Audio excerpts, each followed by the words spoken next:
Panther Nation, the C3 podcast, brought to you by CarolinaCatChronicles.com. I had fun, man. Just out, you guys joking. We working at the same time. Putting the work in as a team. Like I said, I'm just glad to be with the guys. My favorite night of the week. We're gonna go out there and we're playing to win. We're not out here just to show up. We're out here to win. I don't want guys that want to win, because really, who doesn't? Nobody wants to win. Everybody wants to win. I want players that hate to win. This embodies everything that we are as a team, as an organization. Our motto is keep calm, and that's what we do. You know what I'm saying?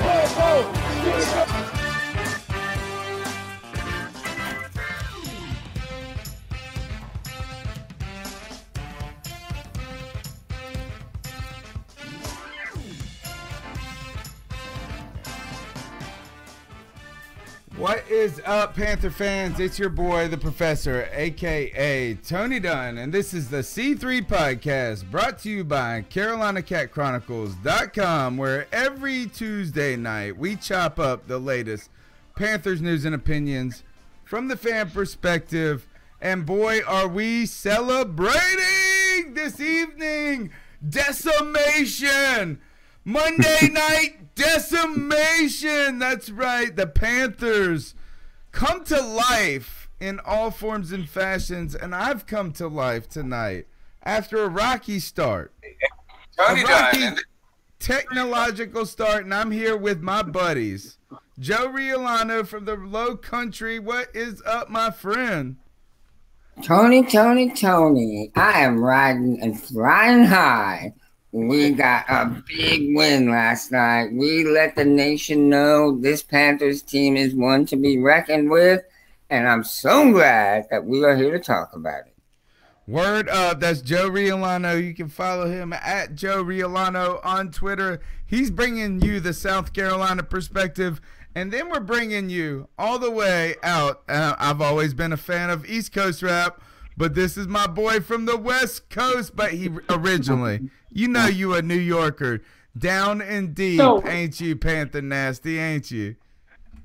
What's up, man? Feeling good. Watched that, beat down yesterday, man. Just got you feeling nice. I'm feeling good today. I done lost weight off of that game. Yeah, man. Look, everybody's feeling good. We will caution you, everyone. While we feel good, we'll try to bring all of us back to earth. It was the Dolphins, right? We will remind it was that. The Dolphins. It was the Dolphins. But tonight's show was Monday Night Lights, made for a big stage to shine. It's episode 17.41.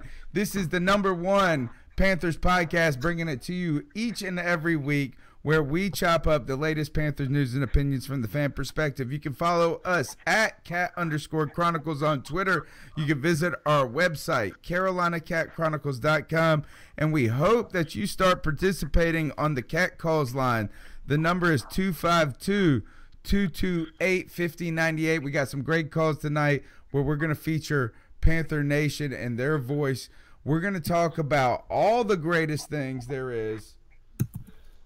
Holy cow. What do you mean there is no video, Joe? Yeah, it seems Adam Sanders is having the same problem I am. I'm looking on the tablet. Well, tell them to refresh. I'm looking at it right here on my computer, and it's working just fine. Okay. How about this? No video, one person. All right, you scared me, Joe. I get flustered. I get flustered quickly. I'm like Cam Newton if he does not make his first pass. You're right. That's no lie. You're telling the truth right there. You said it right there. If it doesn't start off good, it's tough. It's tough. And we saw this. We saw Cam Newton come out of the funk. We saw him come out of the funk. Slim said it's fine. Just Kate said it's fine. See, try and mess me up. I like this. I'm like this.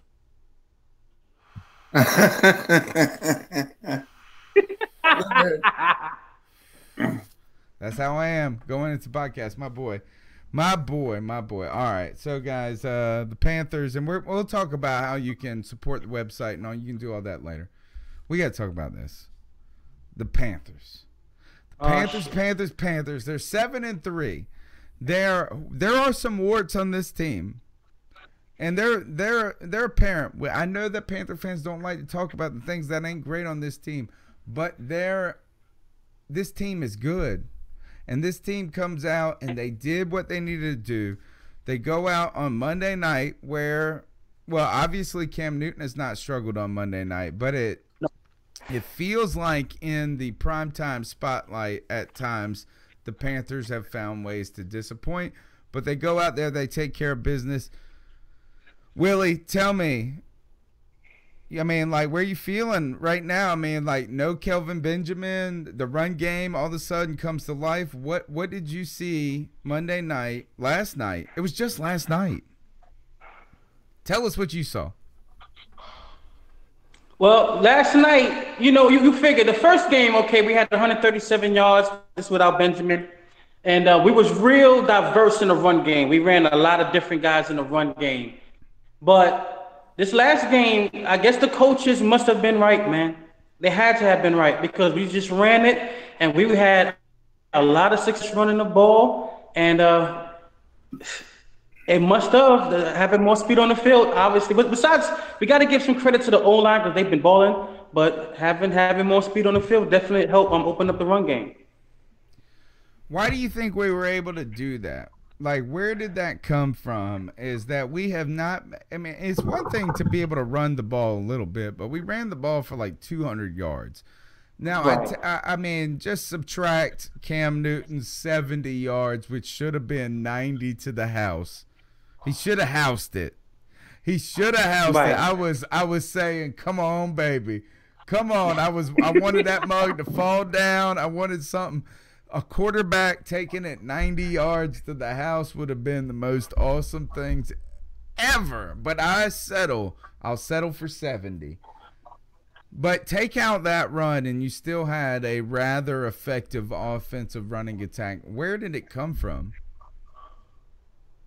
I really think it was the fact that we had more speed on the field.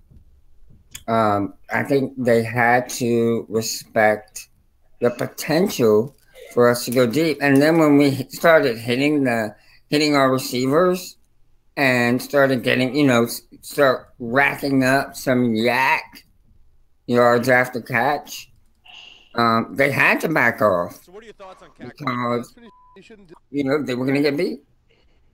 So that took men out of the box. And not only that, but you got to give credit to our offensive line, man. They did a very good job blocking last night. They really did. They were very much on point. And, it was the Miami Dolphins, but let's remember this. Coming into this game, they were the number 10 ranked run defense. That's legit, guys. Number 10 ranked. It's legit, definitely. That is a legitimate ranking. So, let me ask you this, Joey, when it comes to that. Is that we've been searching for answers of where this game, where this running attack has been off. Is it the offensive line? Is it play calling? Is it Jonathan Stewart? And to tell you the truth, what we saw, I think, from last night, it was a little bit of all those three things in the past. Because Jonathan Stewart ran effectively. He hit the holes well. He turned the ball upfield when he needed to. Mike Shula, I felt like called a more dynamic pass rushing game than usual, and the offensive line did better. So I don't know if it's one thing. We always want it to be one thing, right? No, and it was definitely the offensive line. Yeah, I agree. I think it was a little bit of everything. I think what I really liked from Shula was the number of formations he showed last night. Getting into the I formation, that defense hadn't prepared for that. No. They were not ready to face an I formation, and it showed. We were successful getting out of that I formation. And then when you do that kind of thing, you really start to make the defense worry about more than just their man. You know what I mean? They don't know what to look for. It's completely a guessing game for them. And I think that because of the receivers, we don't know what tape and what film could you really go off on trying to figure out Funches at the number one spot or the X, or try to figure out how we're going to use Samuel and all those guys that we was using yesterday. It's I think we had the advantage on that definitely. You don't know what we're doing. I tell you Right. I tell you one thing, guys, is that I think it was, hold on, Jeff Hodge says in YouTube, Shula still need to be fired in the off season. And you know what is, I've been a Shula kind of modest, a moderator, or I won't say defender, but someone that's been trying to caution. But I will tell you this, in a game where we score 45 points, you may convince me, Jeff, more than in a game where we scored 17. I felt like there were times where he could have put the pedal to the metal a little bit more in that game. And there was one play that stuck out to me, is that Curtis Samuel comes up and makes a huge, it was probably like a 12-yard gain where he got blasted. Every time Curtis Samuel gets hit, I think of Willie. I'm like, oh, God, Willie's about to say this dude is that glass shattering everywhere. He's like, that's what I think every time he gets hit. And he got blasted. Dude got blown up. But they come back out. They spread the defense way out. And then they go to some like intermediary route. I thought, go back to Samuel. Like, he had a big catch over the middle. You one-on-one him with this second or third corner. And I thought, just go deep to him. Like, one more time. Get this dude feeling the funk, all of it. And I felt like Shula is almost Shula's own worst. He's like his own defensive coordinator. He turns it down when he needs to ramp it up. And look, and I really like a lot of it, man, because he calls some great plays at some opportune moments. I don't want to throw any coach under the bus when the players aren't doing what they're supposed to be doing. But at the same time, I felt like he shuts down a little bit at times. Just me.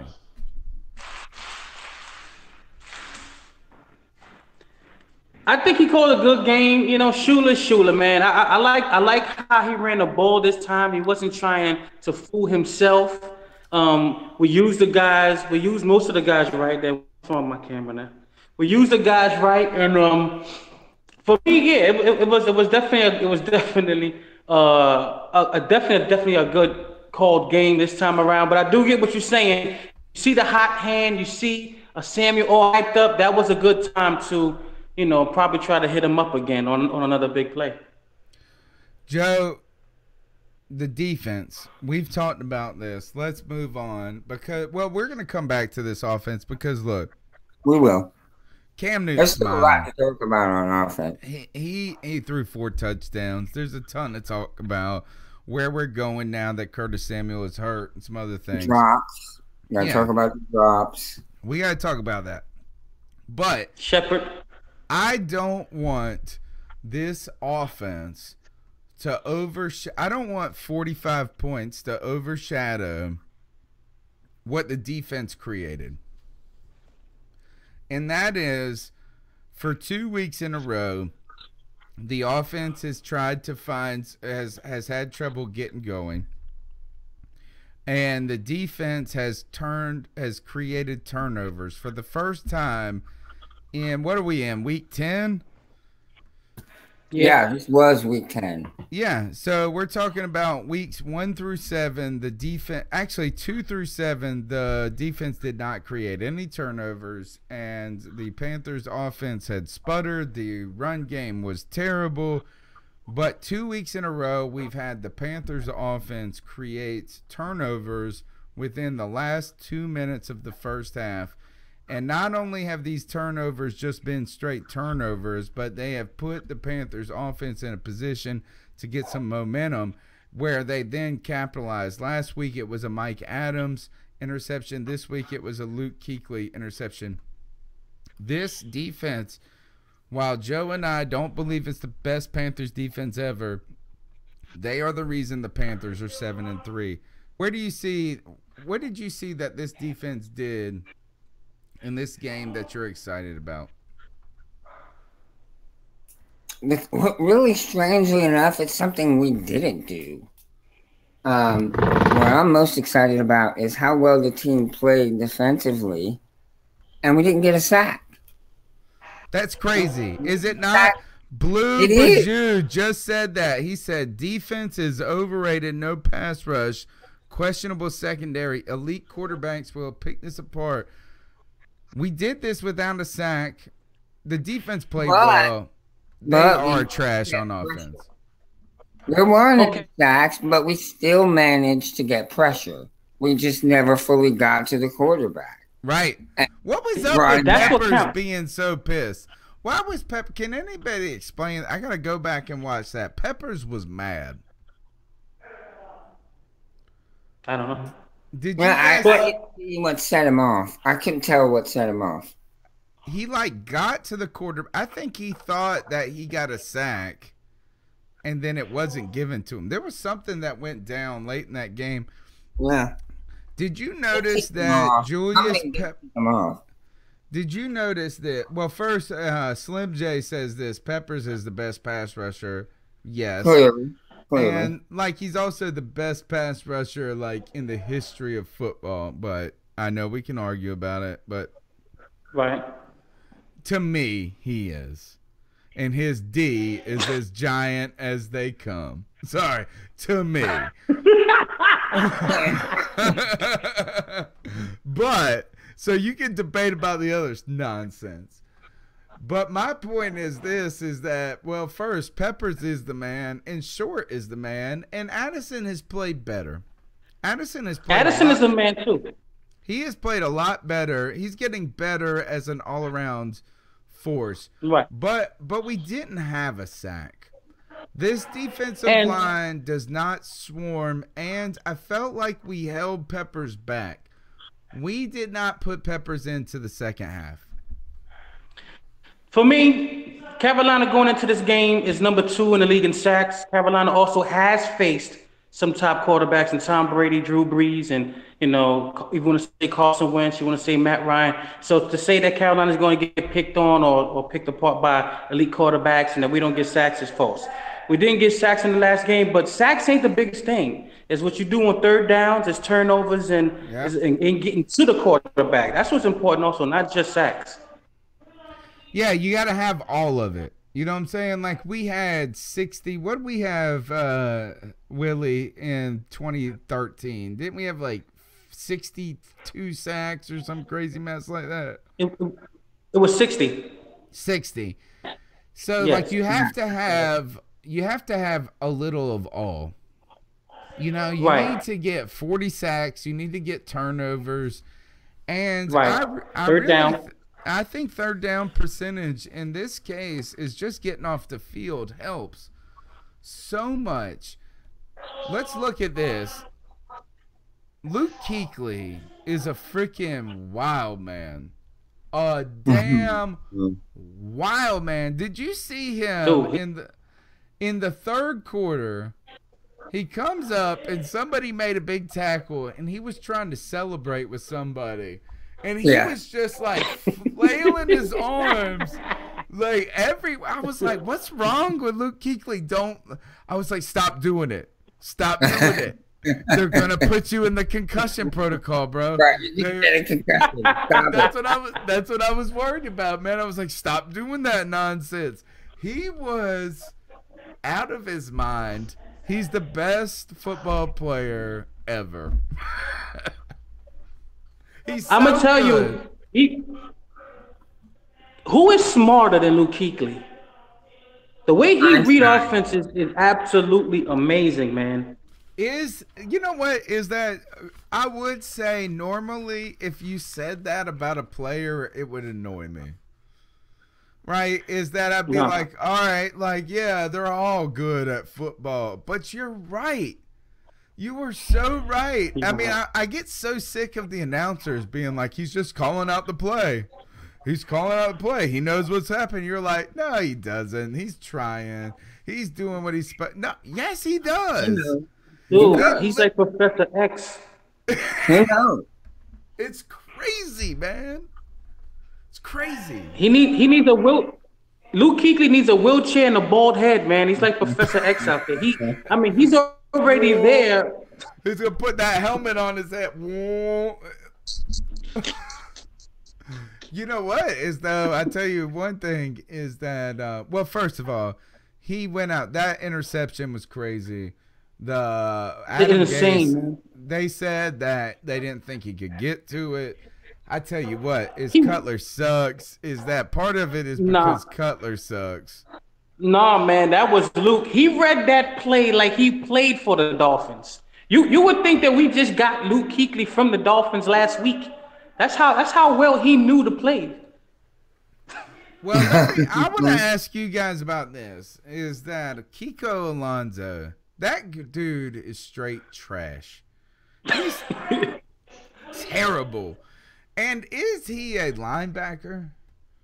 I was under the impression he was a linebacker. He's a linebacker. He's undersized, I think. He looks like a damn free safety. He does, I agree. But he plays the linebacker position. Well, he sucks at it. Like straight you know what? Sucks at it. I'm telling you, man. It's kind of hard. Awful. I mean,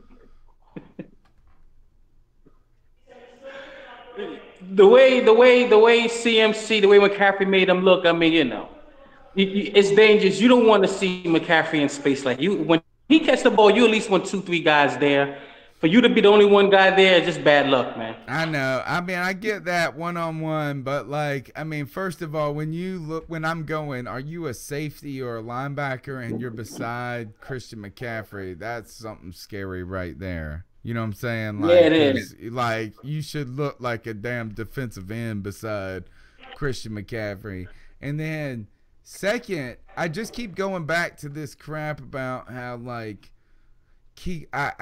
maybe I just hear these one or two random commentators who say like Kiko Alonso is like Luke Kuechly or something. I felt like I heard that a long time ago, and I was like, after I saw him last night, like he shouldn't even be mentioned in the same mug generation as Luke Kuechly because he is terrible. And I do want to caution everybody when it comes to this win. Because, look, we did put up some crazy-ass rushing numbers. We put up 45 points. The first time we've crested 40 points since week 2 of 2016. But it was the Dolphins, folks, and they damn suck. No, you know what?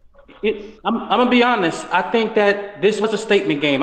You shouldn't take no win or any loss and overblow it. But at the same time, the Dolphins did have a top 10 defense, and to score 45 points and none of it being defensive or special teams is huge. I think we made some strides, especially for a team that has looked really bad on offense. To come out and look the way we looked, like you said, on a Monday night game, on a primetime game where we normally don't, against a top-ranked defense with Sue and all these guys, and to throw up 45. Yeah. And huge. damn, they have 300 yards rushing was huge. Yeah.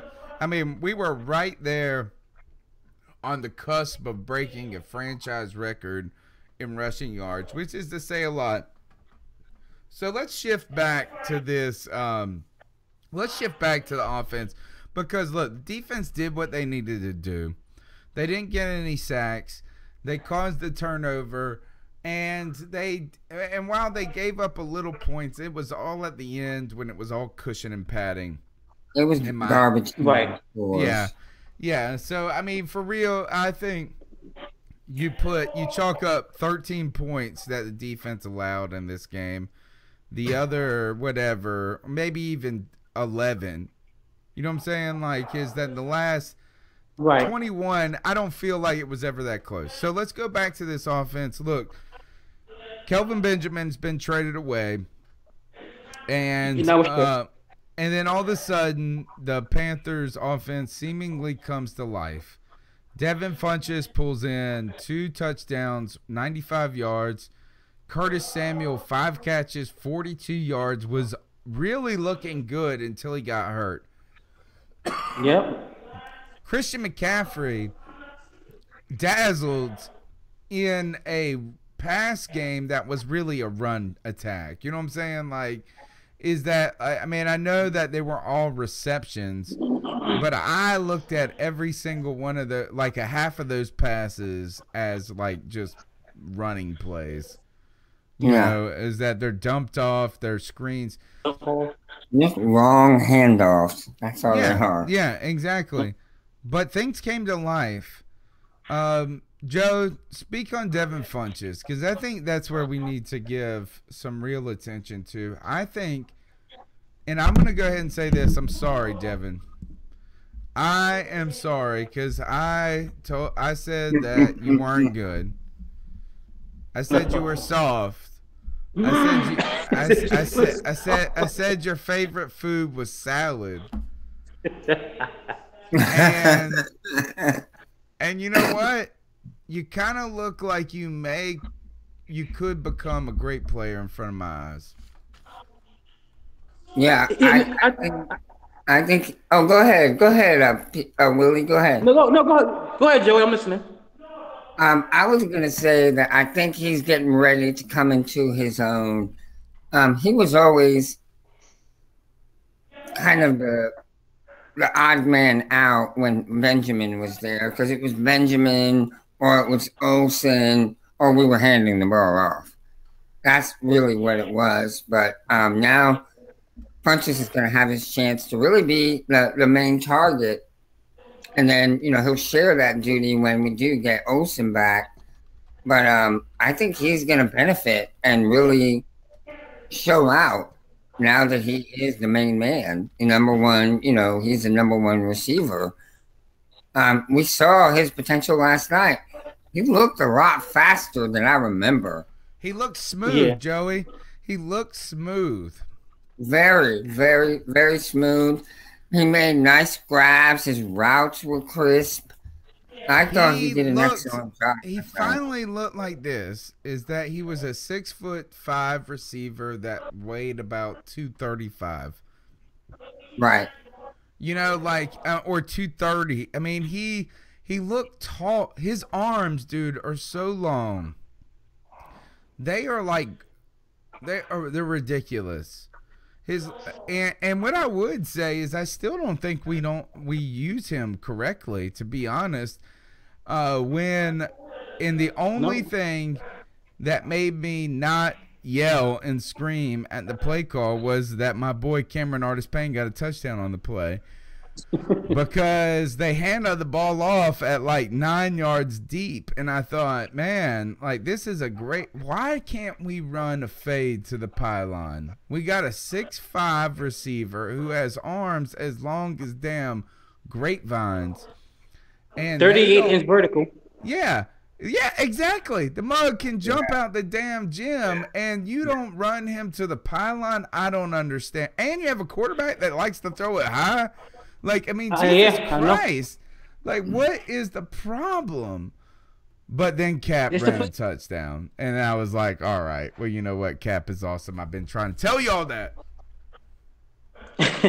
I think with Funchess, he's always shown flashes. I think that for me, I didn't know enough about Funchess. I mean, he always seemed kind of inconsistent. There's games where against, what it was it Tampa Bay, too, where you're like, wow, man, this guy looked good. And then he kind of disappears a little bit, and a lot of it has to do with play call and stuff like that. And, but Funchess is a 6'4", 225, 232-pound guy that runs a 4.47. He does have deceptive speed, and he's versatile. He's a guy that can play all 3 positions. He's really, really intelligent.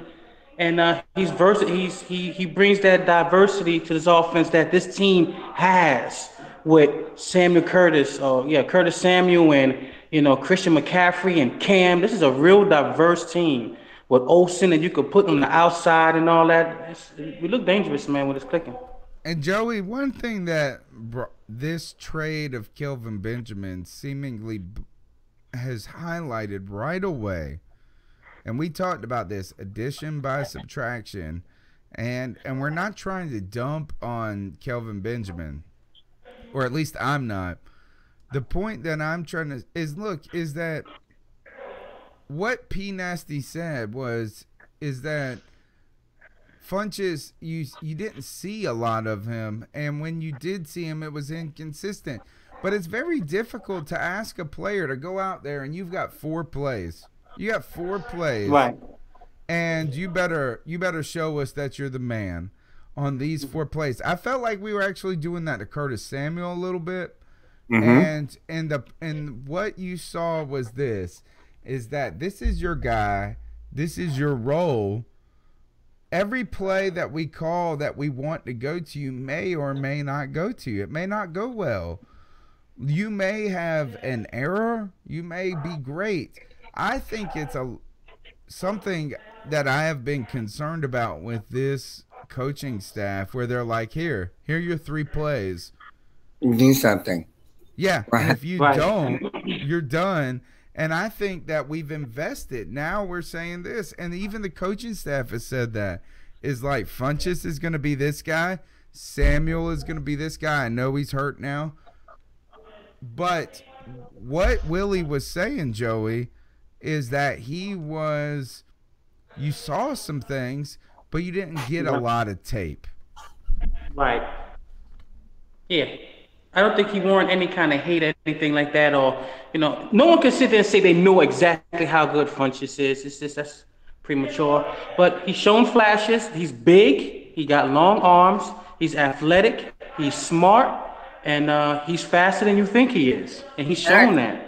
I think he's really working on his route running. Yeah, I agree, Joe. I think he's really worked on that. And you're starting to see some of the fruit of his labor. He looked good. He looked real good. Now we know in 2016.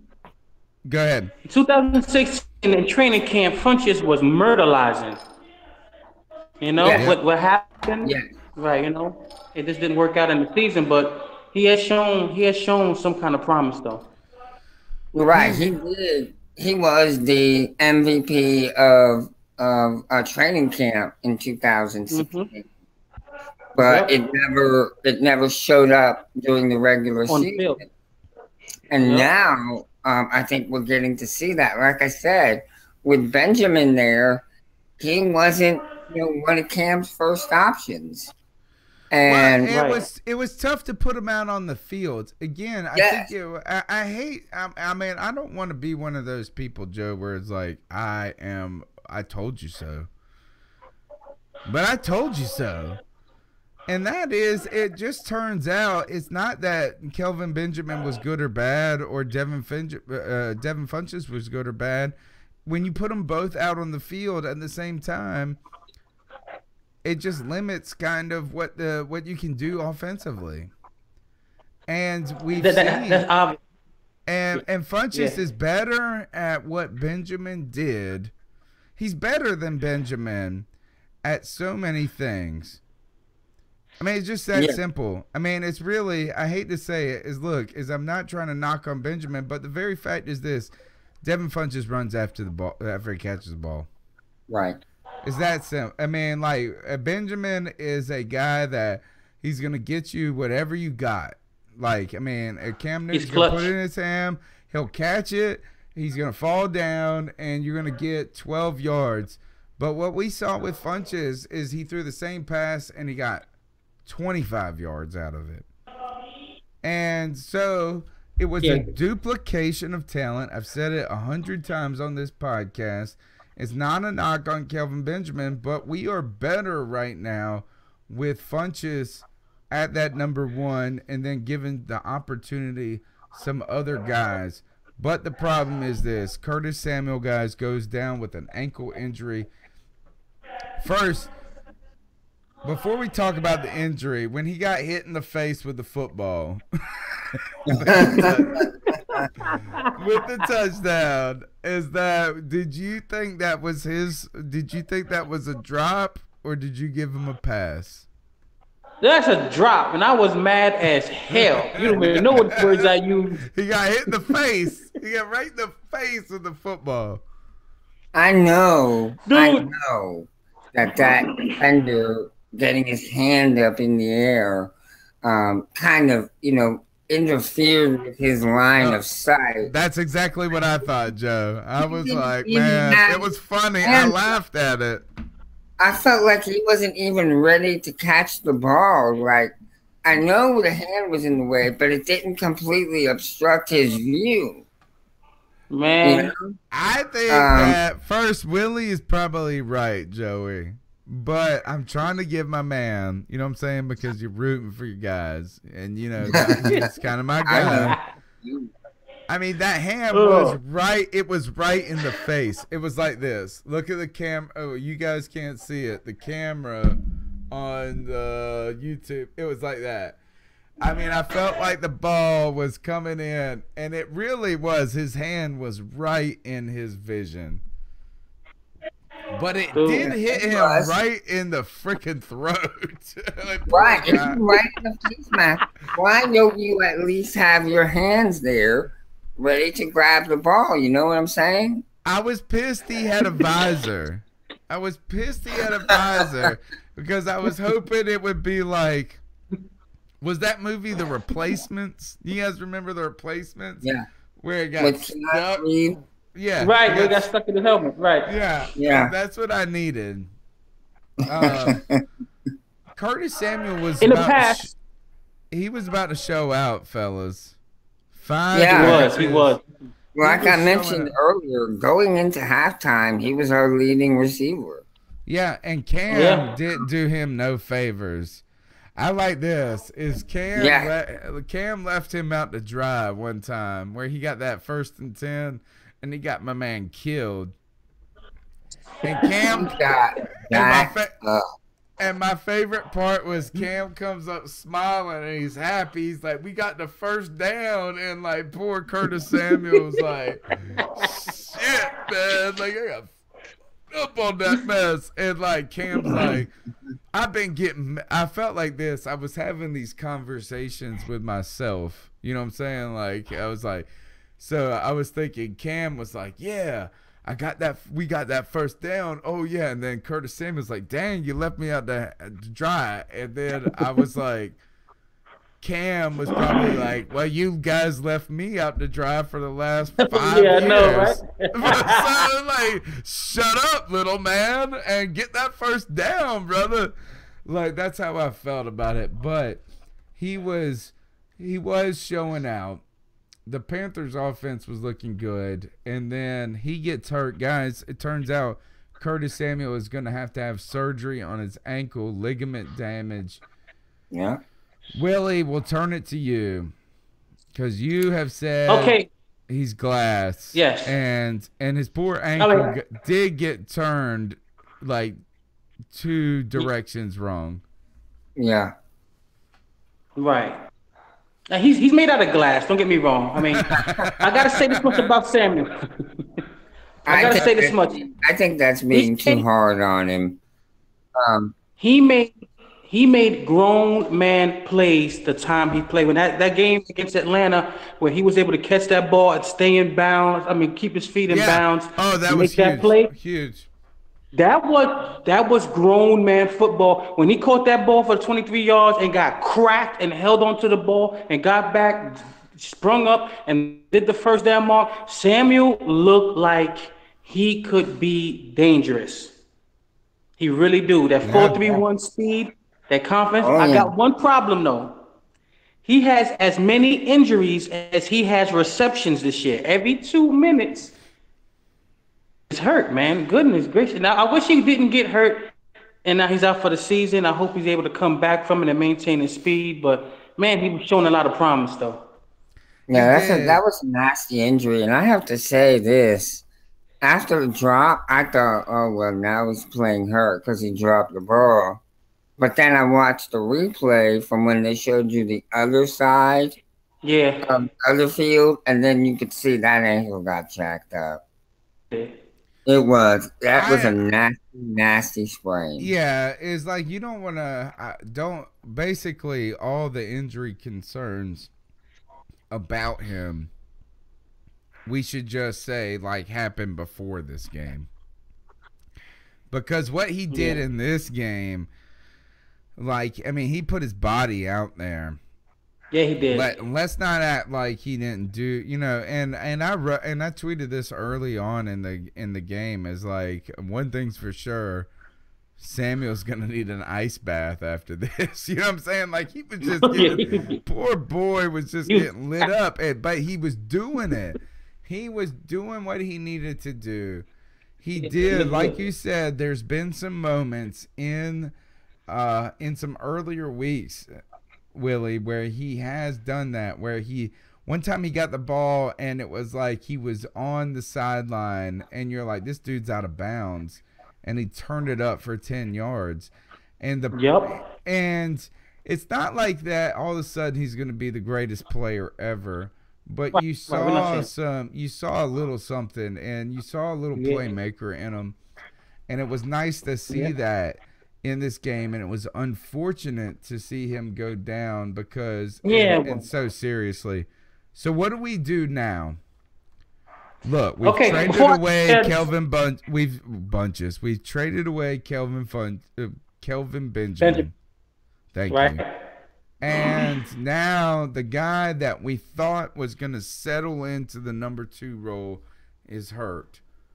What do we do? What do we do as an offense to keep spreading the field? Well, here's the deal. We get Greg Olsen back. Now, how that fits into the dynamics of everything, I'm not trying to downplay losing Samuel, because I think that Samuel loss is big. Because let's see who we're going to have to stretch the field. Number 2, like it's going to be Russell Shepard, who looked good in training camp. He looked like he had chemistry with Cam, and it just haven't shown yet. What the hell happened with my man in this game? He dropped everything his way. It was weird. Yeah, I don't know. It was weird. Yeah, he just had an off night. He had an off night. Well, hopefully it's just an off night. I think it would have been a game. I think we'd have at least had probably at least one more score if he catches the ball cleanly on that fake screen they ran. Oh man, you have 2 scores. I think you have 2 scores in this game if the guys do what they are supposed to do in the first quarter. Yep. Can't drop the ball. So what do we do? What do we do, Willie? To find some kind of replacement for Demir Bird. We still maintain speed. We have 4.46 speed in Shepard. We have it also in Clay.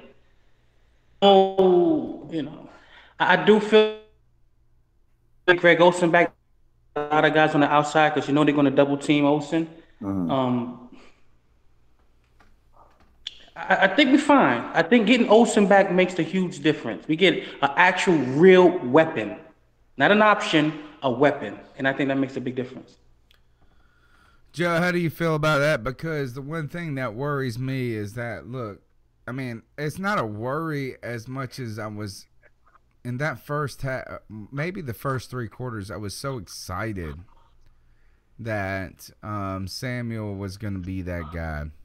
You know what I'm saying? Yeah. Like, all of a sudden, it seemed like the offense was coming to life. Yep. And they weren't even really using him in the best ways. If you think about it, like they were not just sending him deep. Like I said this, if you do not, I tweeted this. You can go back and check my Twitter feed. If you do not send Samuel deep in this game, you're a dumbass. Well, maybe it was like I'm like paraphrasing, but like, how do you not send the fastest guy downfield one time? They were doing drag routes with him. They were doing all these different things, which I know maximizes his speed. But geez, like just let's break this mug wide open. But at the end of the day, he's hurt now. And that does hurt this team. You bring back Olsen, who is Olsen is not fast. Let's just No, go I say don't. he is not fast. He's like the slowest moving fast person ever, I guess. And I don't know how. I think I just want to see this team build on that momentum. And I guess that for me, it's just like, let's get through until Demir Bird comes back. And bird watching. Oh man, I don't know about the man Bird, man. What? What? I don't know, man. He's been Man. here. He's been here a while, man. He ain't done nothing, man. I just can't trust the man Bird. Arm. He broke his arm. Yeah, I know. Right, but what he did before the broken arm, you know what I mean? He's fast. I give him that. The man Bird is fast. Is he anything other than fast? Yes. No. Fly like a bird, far, far away. Fly like a bird, far, far away. Hey, I think he can give us something. I think he can.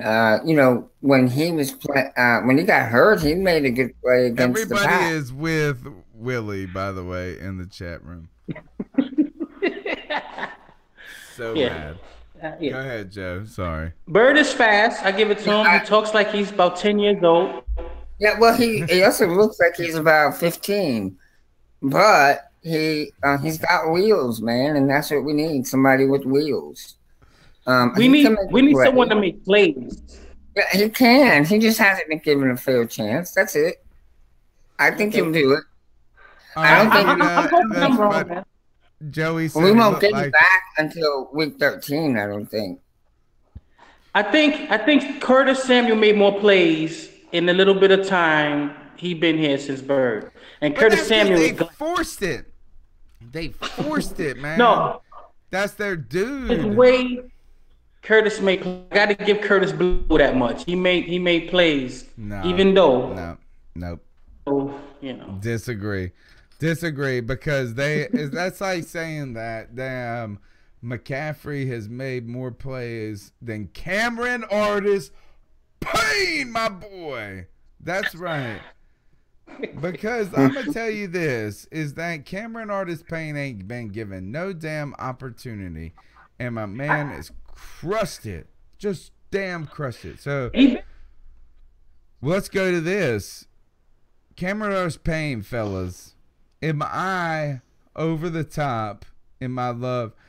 First of all, this is that anytime he does anything in the game, I get like 12 tweets and they're like, Tony's boy going crazy. And it is the truth. He's my guy, and I'm pissed because Cam made him give that football away.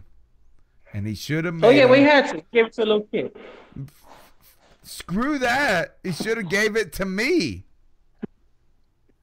He should have gave it to me. That is my football. Who is a bigger Cameron Artis Payne than this dude? Nobody. Nobody. But look, did he not kill it? Did he not look good? No, he did.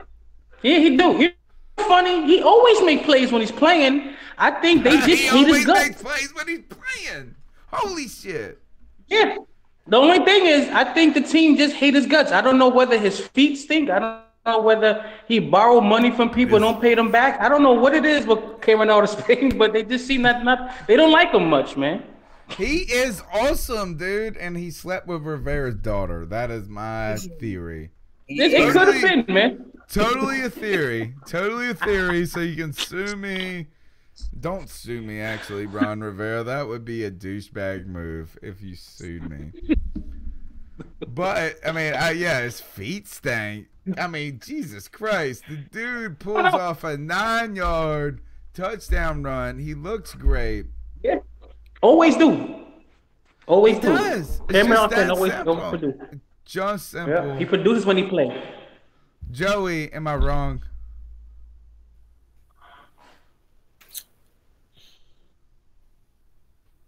Joey's going quiet. He doesn't want to say that Rivera's daughter. He's like, I slept with Rivera's daughter. That's what he was thinking. I know one. I'm gonna plead the fifth because I don't want to incriminate myself.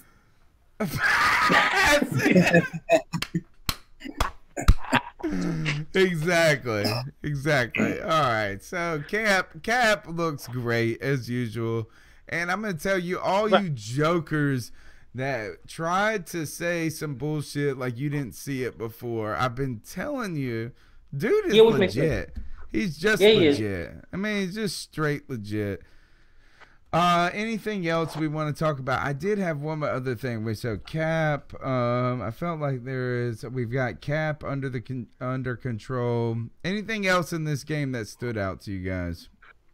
I want to say something. Nothing is more important than a win. We know that.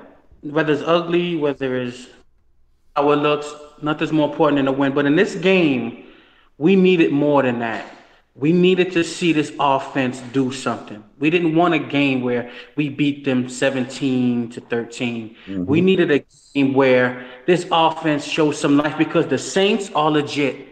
Mm-hmm. And the Eagles, we should have won that game. They legit also. And the Vikings and the Rams, these teams look tough. We need to have an offense that could put up points, especially in opportune situations. And that's what we got. We got a game where not only we won, but this offense showed life. The team looked happy. Cam was on the ground shaking like bacon. I mean, we look talk good. About that. What the hell? Cam with a 70-yard run that should have been 90. I was cheering for Cam. Look, you guys watch. Everybody's on social media, right? And when you see somebody running from like a high-speed chase, running from the police, I know that you don't want to say it, but we're all secretly rooting for the dude to get away. Right? Right. I mean, I am. I'm like, anytime I see a dude running from the police, I'm secretly I'm rooting for that dude to get away because obviously I don't want him to run over a 4-year-old or crash into a school bus. I don't want that. But it's kind of like the man against the man. And when Cam Newton was running down the field for that 20 miles per hour. Oh my God. That's moving, boy. That boy was moving. He was going, and I was cheering, and I was jumping up, and I was like, come on, get that 90, baby. Like, I felt like I was rooting for a dude running from the popo. He got caught. He couldn't do it. He got caught. He couldn't do it. He got winded, man. He was winded. Did you read? He said, well, he was on the ground. He was thinking, God, I hope Ron Rivera doesn't call, or I hope Shula doesn't call another quarterback run. He didn't have anything left in the tank, man. He needed to get to the sideline and get some oxygen. He got tired, man. You could see he got tired because he started to slow down. Yeah, you can see it.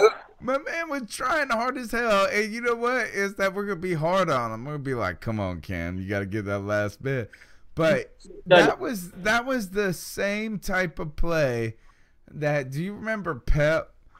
Pep intercepted this was against Denver back in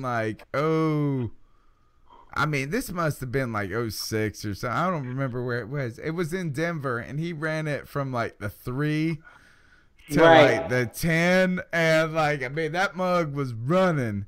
And you were like, we were all like cheering. He intercepted it and he was running. And then you saw that poor guy in the high altitude. He was like mile high and he was just sucking oxygen. I felt so bad for Pep. I was like, man, come on. And you know what? Is that he was sucking that oxygen mask. I was like, why couldn't you get that touchdown, bro? Come on. You know what I'm saying? But that Cam run was phenomenal. 70 He was smiling yards. the whole time. He was smiling the whole time. He was talking shit to those dudes. At one point, did you see that one point where he was laughing at that dude's face when he ran the bootleg? He straight was laughing in his face. And I was like, Cam, you got to chill out on that a little bit. Yeah. They're going to try to kill your ass next time. Mm-hmm. Yeah, it's true. He was really, really, like, trying to make that guy feel like a fool. Yeah. Like you said, bacon on the ground, right? Right? He was like frying like bacon on the ground. It was a lot. Bacon. All right. So, you know what? F them. I don't care about their feelings. I love Cam Newton. So, you know what? You just keep sizzling. You keep sizzling. All right. We need that. The Panthers, they decimate. I like where Willie's coming on this, is that this is kind of what you needed. You needed the offense to say we're legit. The defense has done their part. We're going into a bye week. Yep. This is critical, guys. A week. What are we, week 10? This is 11 now. This is a week 11 bye. Yes. You go into it 7-3. You go into it with the offense cooking, the defense cooking, bacon. Yeah, sizzling. Exactly. Yeah, sizzling. And could you really, to be honest, could you ask for a much better situation than this? Take the Saints out of it. I know the Saints are 7-2. Get rid of them. You can't do anything about them. This is what you want. Going late into the season, the offense finding their way, the defense being great. Where does this team go, Willie, after the bye? All right, hold on. Go ahead, Joey. Get it. Hold on. All right, everybody in the chat room, I want you to look who just popped up in the chat room. This is K Flexin. Oh. All right. K Flexin has a YouTube channel. He's a Miami Dolphins fan, and he's got a YouTube channel. I think it's fairly popular. And I just was watching, I think it was Charlotte Vibe do the post-game, YouTube thing that he does. Well, K Flexin was there as a suggestion, so I looked it up. He dogged the Panthers. He talked about how we still aren't any good. He said he wanted us to take the number of Super Bowl rings we had, times it by 1,000, and then take it to the second power, and then times it by 1,000,000. And that's still how many Super Bowl rings we have. I watched his video, Joe. I watched his video. He is entertaining. His videos are great. Like, I would say this is like, if I was making those types of YouTube videos, I would be mad proud. You know what I'm saying? Like, I'd be like, this is my YouTube channel. Check this out. But I'm going to tell you where you're mad wrong, K-Flexin, is that whole to the power, to the times this don't matter. When your team is like twice as old as ours, A. And B, why don't you do that same equation with how many Super Bowls Dan Marino won? You know what? I got a better math. He won 2 Super Bowls in BC before Christ. Most of us wasn't even born. Most of us wasn't even born when they won Super Bowls. So my math is calculate how many Super Bowls they won in AD, times it by 1,000,000, plus add a trillion, then divide it and multiply by 0 and tell me how much they got. They haven't won a damn thing in how many years? And they catch us since the Panthers were a team.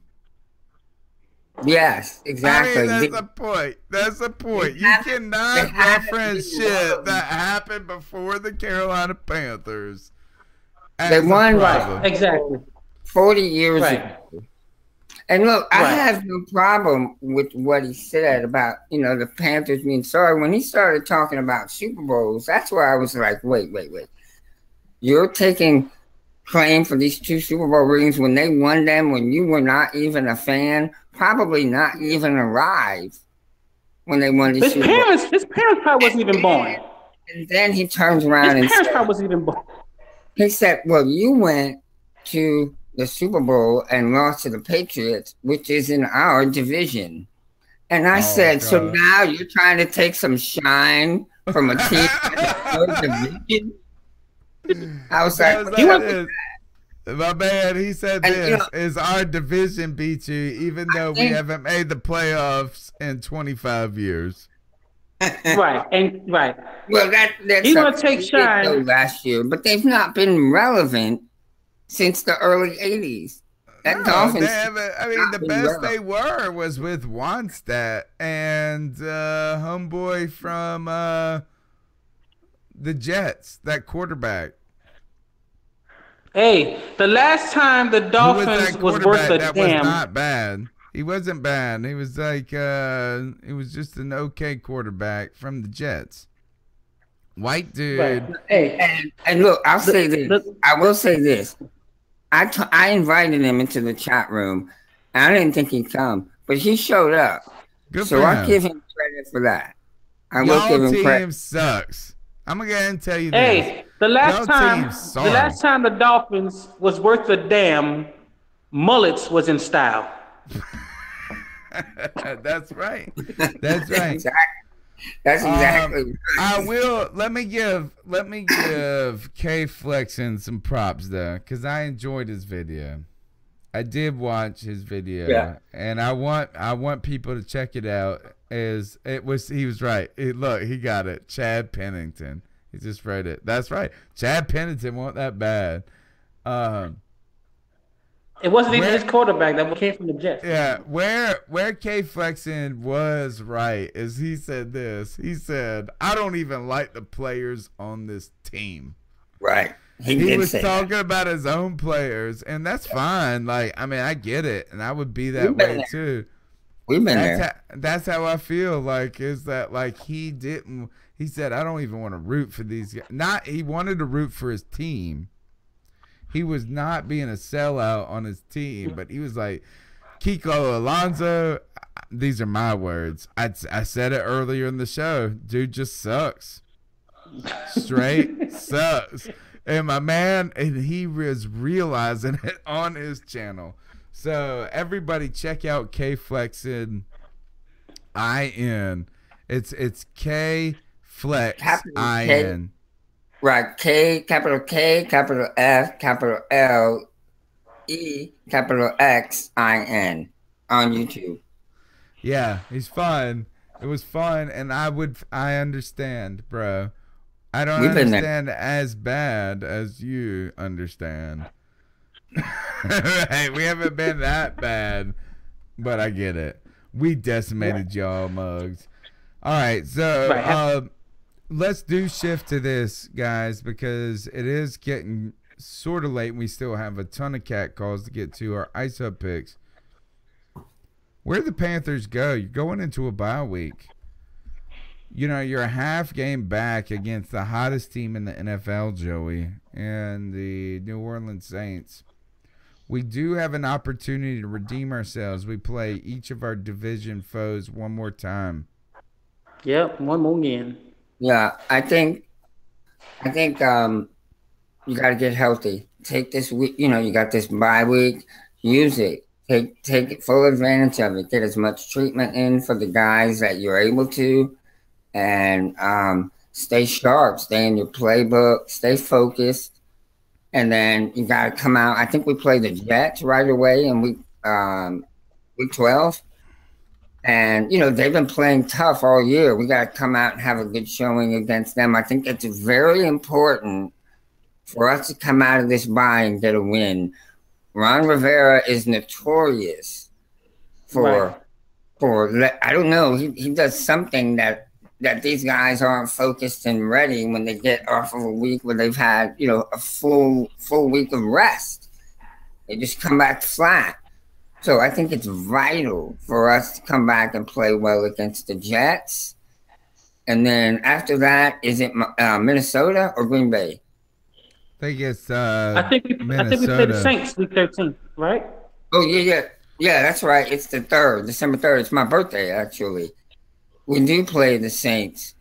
And, we got to be ready for that. I mean, that's it. You can't look ahead. Yep, you're exactly right. You can't look past the Jets. You got to be focused. Yep. And I think, like I said, you got to get that win in New York. That way your momentum is still carrying over, and you go to New Orleans knowing you got a job to do.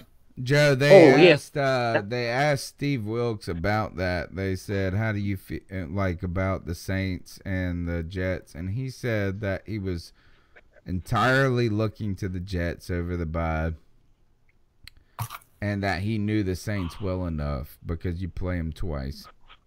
Now, I know that's coach speak, but we got to beat the damn Jets. That's just that plain and simple. I would rather beat the Jets and lose to the Saints than I would lose to the Jets and beat the Saints. And I know that sounds crazy when it comes to the math, but you got to beat the teams you should beat. So when you play the teams that are tough to beat, it's kind of a coin flip. We gotta take care of the Jets. I think the Jets are gonna beat themselves, to be honest with you. We gotta take care of the Jets. It's gonna slow down with the Saints, and that's gonna be one hell of a game. It reminds me of 2013. Let's get them draws. All right, so we got that. I will say this, is you want to mark the most important game of the season on the calendar? It's the damn Minnesota. To me, it's all right. I like that. Well, to me, it's the Vikings. It's vital. But I think once we get past the Saints, the Vikings are a big, big challenge. That's going to let us know where we're at. Is that exactly not the truth? That's going to be a real test. You can make a bunch of excuses if you lose to the Saints, or if you beat the Saints, you can make some excuses. But if you beat the Saints, and then if you beat the Jets, the Saints, and then the Vikings, you know our asses are going to be on this podcast talking about a damn Super Bowl. I'm already talking about it. Well, all right. Well, you damn right. I'm with you, brother. All right, so the Saints game was to 4:30. Say that again. The Saints game was flexed to 4:30. Yep. With us? It's the afternoon game, yeah. Yes. Already. Good for that. Good for them. Smart. I'm gonna be at that Packers game too. So we got a lot to talk about still, but we got to get out of here. There's so many comments that we couldn't get to in the chat section. We appreciate everybody hanging in there and their contribution. We feature you on the video on YouTube. If you're watching on Periscope or Facebook Live, we appreciate your input as well. We encourage you to give the show a share, to give it a thumbs up. It really helps our podcast, which is the longest running and most consistent Panthers podcast out there, a chance to continue to grow. Help Panther Nation grow and help indie media or indie content grow. We really appreciate all of that support. And you guys, man, I'm telling you, the people in the chat room tonight, they're my family. You know what I'm saying? Like when I watch football games, I can't wait to hear what the people in this room say and what they think. They're the people that make this show go. And so thank you so much. Guys, we're going to jump into the cat calls tonight. We got some good ones tonight. And if it doesn't work, send me a message. So what are your thoughts on catcalling? Yeah, it's pretty. You shouldn't do that to somebody. And how did that make you feel? Very uncomfortable. So how do you think catcalling makes the person feel? It feels good, like.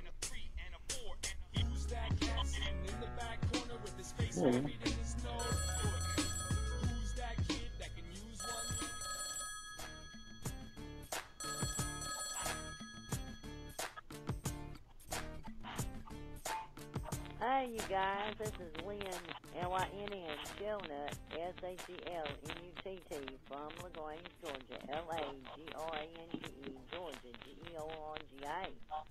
I agree, Jonathan Stewart needs to go. He's not playing like he used to. Cam Newton needs to put his arms around me, not Christian McCaffrey. Okay. On the other hand, they are not playing football like they used to years ago when I was watching it as a kid. I've been watching football ever since I was a small kid. I used to play football, all kind of balls and everything. All right, and the same thing they did to Marshawn Lynch after the Super Bowl game in 2015 is what they're doing to Cam Newton, which I don't think that's right at all. Okay, tell whoever this is, don't make Lynn Chilnut from LaGrange, Georgia come up to take care of y'all. No, I don't want to have to come all the way from LaGrange, Georgia to Carolina. That's my hometown. It would be good for Cam to go play with his hometown, Atlanta, because I've always liked Atlanta Falcons. Okay, my number is 706-882-1238. Y'all can call me and give me a call. I don't have a computer or internet, so I'll be checking up with y'all later on. I hope they do good this week. Thank you. Hold on, I gotta pause this. Lynn from LaGrange in Georgia is a celebrity in the chat room. And number 2, old girl said this: if you don't like the shit I'm talking, call my phone number. She just straight put her phone number out there and said this: call me. I ain't got the internets. I ain't got no Twitters. I ain't got no Gmails or nothing. Just give me a fucking call. Excuse me, I shouldn't have said that. And I'll run your team, man. She is... I loved her until she said, I'm kind of an Atlanta fan, and then I want to beat her over the head with the phone. She can't say that. I mean, she can't say that. She can't say that. Talking about Cam going to Atlanta? Oh, you don't want to hear that. That's the truth, though. She's actually right, though. I'm telling you. You best be careful, folks. Best be careful. Is that... like, if you mess around with talking too much junk to Cam, he's going to go to Atlanta. Think about this. Matt Ryan, 4 years from now. Read Tin Tizzy's comment. He ain't going nowhere. Going nowhere. And Cam's not going to Atlanta. That's a waste of time. Granny is feeling feisty. All right, let's keep getting on with these comments. Who got Tizzy is silly. Hey y'all, what's up? This is JJ from Carborough, and I just wanted to say I listen to just about every Panthers podcast there is out there. But I swear to God, if I hear one more person calling Christian McCaffrey Christian McCafferty, I'm gonna blow brains out. I mean, come on, y'all. It's McCaffrey, not McCafferty. Dear God. And even though he's not on our team anymore, it's Kelvin, not Calvin. For Christ's sake. And while we're on the subject, the dude's name is Kayvon, not Kevin. It's Kayvon Seymour, not Kevin Seymour. Christian McCaffrey, not McCafferty.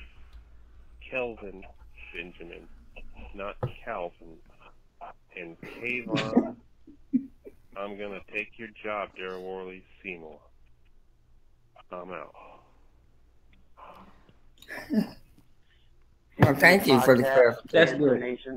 I'm sorry I was a Deborah down. I appreciate that. But I was. All right, you guys ready? Because actually, I will say this about the call is that What did you guys think about when John Gruden said Darren Worley's the best corner on this team? Oh my God! I think he might have been drinking, man. That's all. Well, I said Everybody- at that point, he knew nothing about the Panthers team. He was just going on, what he'd heard and the media guide. That's all he was going on. Yeah. All right. Here we go. You know what? This is Jada. You guys, this is what we needed. We're on our way to where we need to be. The Kelvin Benjamin move was a good move. Our squad is getting to where it needs to be. Honestly, I would like a 0 on their scoreboard, but it don't matter. All's good in the hood in Carolina, baby. We got this. Results is going to come back after the bye week. Hopefully go up to New Jersey, Jets, beat them. And good day to be a Panthers fan. As always, even when we're losing. I love you guys. Much respect to everybody.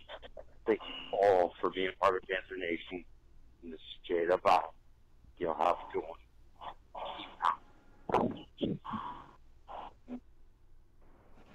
Panther Nation! Mel Mayock here. Hey, it looks like for the second week in a row I'm not able to make the show unless I made it. And if I made it, I'm sitting there laughing, but I don't think I'm going to make it tonight. I've got to take care of some bills, dealing with some things, taking some clients out to dinner. Miss you guys. I'll be back next week. Man, what a great night last night was. Hey, still wasn't a perfect game. Cam missed some throws. Receivers dropped some balls. Defense gave up some runs, but we blew them out. This is a 2015 resurgence moment for the Panthers. Now, they got to be consistent. They got to keep it up, but we are playing like we did in 2015, but you wrinkle in Christian McCaffrey. And, man, is he a special player, doing the little things and making the moves that other folks don't make out there in the screens. Exciting time to be a Panther fan. I'll be back next week. Tony, Joe, drink a beer for me, buddy, and we'll be back next week. You got it, Mel. You got it. Tony Dunn, Mel Mayock, Joe Riolano, that freaking Puerto Rican. What's up, boys? Cody it's is the YouTube best. champion, Cody Lashley. Cute Townsend. What's going on? And, man, so two things real quick. Man, am I the only one that's reminded of that 2013 season? It seems like the division is kind of the same. It's the Panthers and the Saints. I think the Falcons were a little bit worse that year.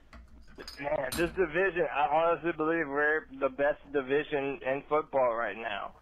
And it's exciting, man. My brother, he's a Saints fan, so, pray for him. But, it's fun, man. I'm loving this team. Cam was having fun. And that kind of brings me to my next point.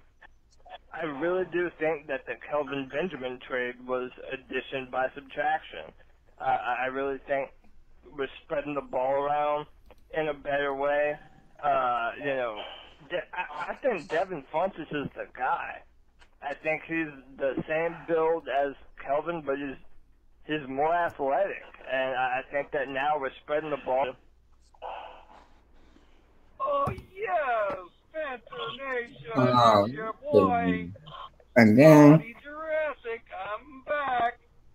Hey, I gotta ice up the professor, because I tried to call last week. He didn't play my voicemail. Hey, you saw what we did to the Cowboys. We're gonna do it to you. This season's not over. We're gonna rise up. We're coming for you. Keep pounding. Tony, what's up? Big win by the guys yesterday. I'm pumped, but we did lose Curtis Samuel, so I was trying to get you guys' thoughts. I'm sure y'all will address this before you do cat calls in the show, but I was thinking maybe the answer might be Fred Ross. He might be healthy, or he should be healthy at this point. I know he was looking as promising and until he got hurt in training camp. So I don't know if he's still on the practice squad or anything like that, but I know he's available for sure. So. All right, that's the C3 Cat Calls line. You can catch that at 252-228-5098. And let's finish on that last call, guys, is that, look, Curtis Samuel is hurt, and we are interested in finding solutions. We talked about Damiere Byrd. One of the names that I fished out there earlier is that everybody was excited about Austin Duke so much. Small, fast guy, but Fred Ross. Do you think the Panthers, at this point, is this where you start dealing with those practice squad guys, Joey, and maybe not bringing them in to integrate them into the game plan, but get them into the meeting rooms, get them a little bit more invested in the process in case you need them to go out there and do some things in week 14 or 15? Do I think that we should do that? Yeah, I mean, like, question is that ultimately last question, because for me it was Austin Duke. For the caller, it was Fred Ross. There's some real look, injury plays a role in every team, and all of a sudden it's on wide receiver. How do the Carolina Panthers adjust going forward, other than just relying on Damiere Byrd? No, I think in the NFL, your depth is only as good as the next person, to step in after an injury. And you want to have everybody up to date and current. If you're able to get these guys in the room and get them studying film and on par with your starters, and the guys that will be in pads on the sidelines, then you should absolutely do that. Right. We need to have these guys as well prepared as possible, because, I mean, look, Samuel had an incredible first half last night, and then boom, he drops a touchdown, and by some freak injury, he's out for the year now. Right. Tim Tizzy said this in the YouTube chat. What about Clay? You saw them trotting Clay out there. I think he's the first person they go to. For sure. I did think it was interesting that we saw Christian McCaffrey back there on punts. Maybe once or twice. It wasn't every time. But I'm telling you, that Kalen Clay, that debacle he had the week before where he fair catch nothing, was enough to tell the Panthers, they're like, hey, we're going to put somebody back there again that can do something. Again, we haven't seen it yet with Christian McCaffrey, but I don't expect a lot out of Clay, but I do think that is obviously more the go-to guy than, say, an Austin Duke or Fred Ross. Those are just filler dudes that you're going to put on the roster. I think Damiere Byrd is the guy that we're hoping for to come back late in the season, because he's got more experience, and I think hopefully he's earned the respect of that coaching class. All right, so let's get on to the ice up picks this week, and go ahead, jump in there, Willie.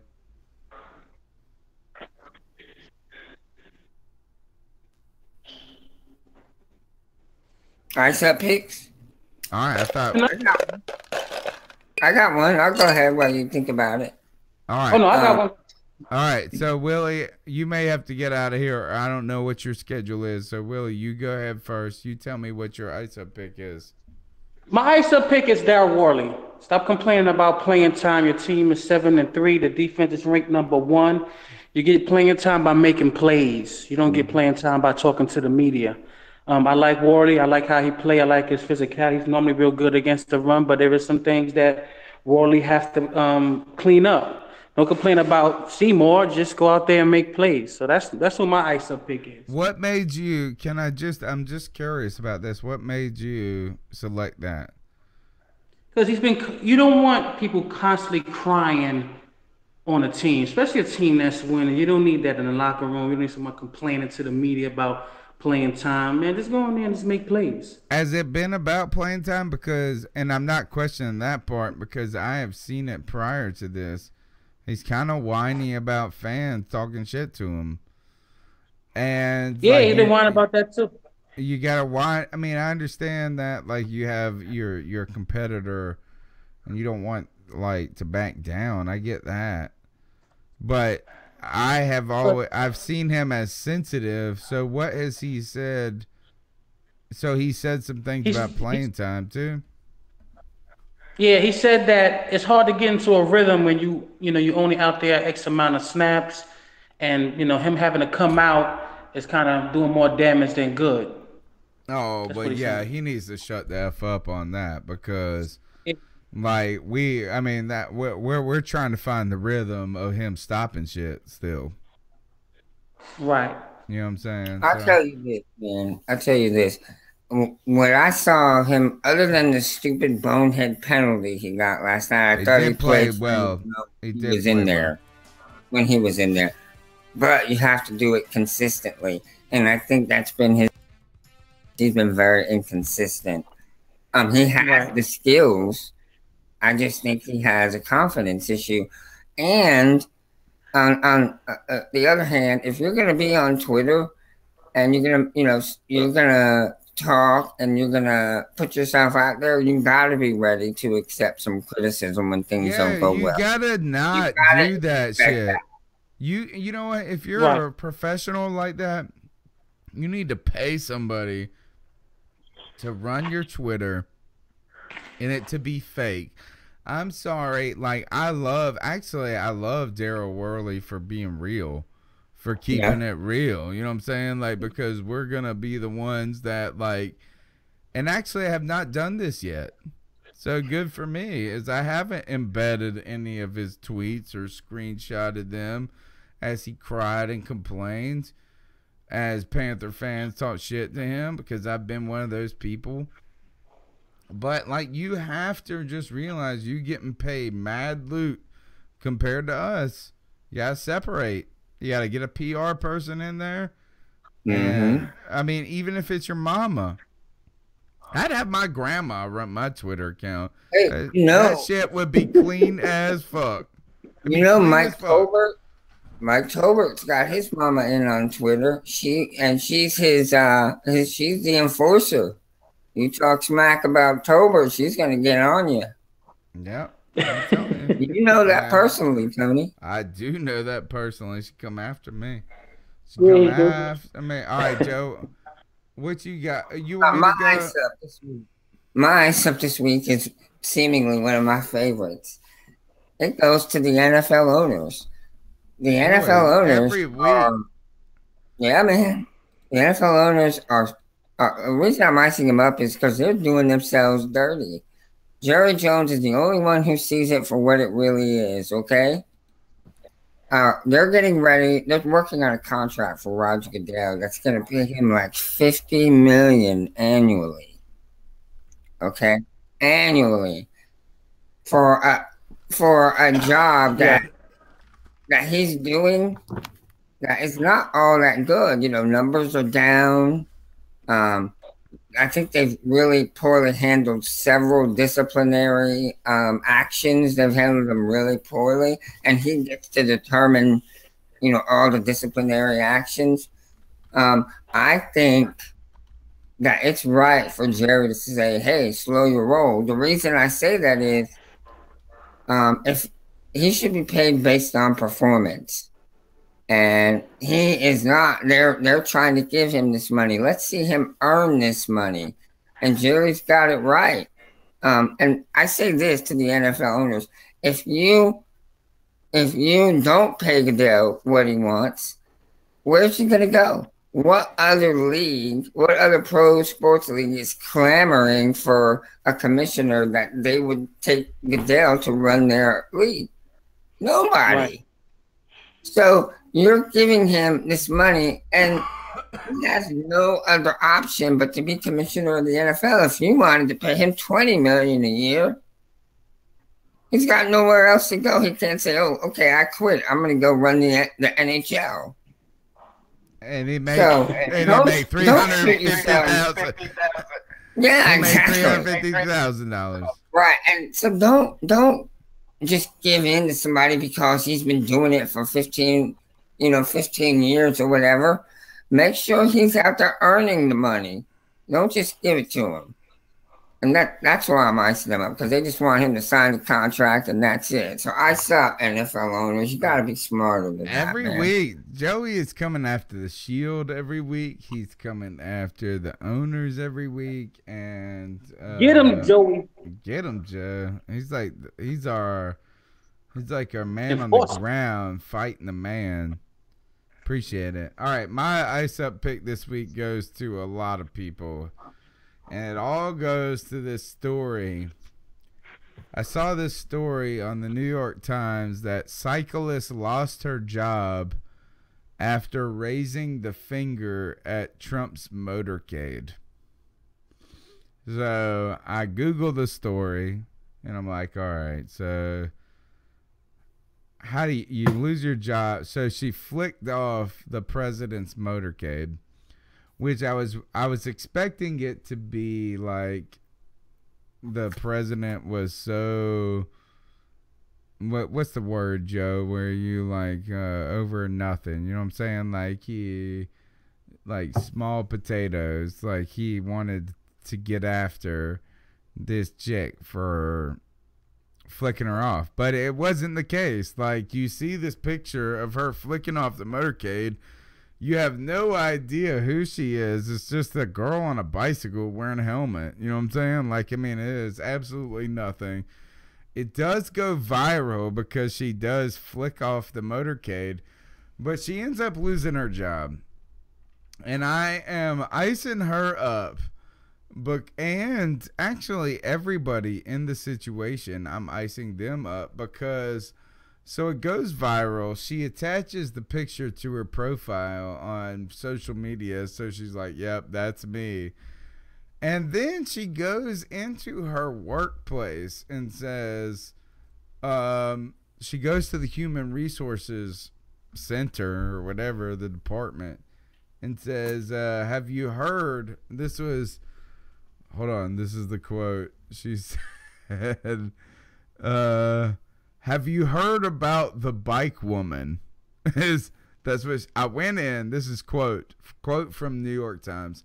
I went in and I said, have you heard about the bike woman? And the human resource officer said, no. You're going to have to go and look it up. Then the girl responded, it's me. And then she ended up getting fired. So she flicked off the president's motorcade. And then bragged about it to Human Resources. Her ass fired. And gets her ass fired. So to you, Julie, her name is Julie something. Julie whatever. I don't even care what your name is. To you, Julie Berkman. She's 50 years old. To USA Ice Up.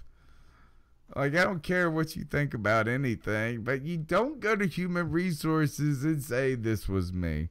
Right. Right. Talk about shooting yourself in the foot. You suck. That Julie. is funny as hell. You ice up, Julie. All right. That's the C3 podcast. Guys, Willie, where can they find you at? Well, you can find me at Panther Nasty, at Twitter, on YouTube. All right. Well, you can check him out at Panther Nasty on YouTube. Willie, he's a great follow. Great follow, guys. If you don't follow him, make sure you do. Willie's my best buddy in the history of Twitter. It just comes down to that. This is my boy.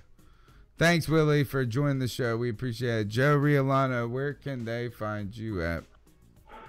Guys, you can follow me on Twitter at Joe Riolano. Please follow me. I love to talk Panthers football. And thanks for joining us tonight, guys. I really appreciate it. You, C3 family, you are the best. You guys are rock steady, and we appreciate you being there every Tuesday night. Man, it makes it so much easier when we're winning, Joey. We're 7-3, and the C3 podcast is rocking and rolling no matter what. Winning records, losing records. We bring it each and every Tuesday night. We come, and we come. That's nasty. That's just nasty. That is just nasty.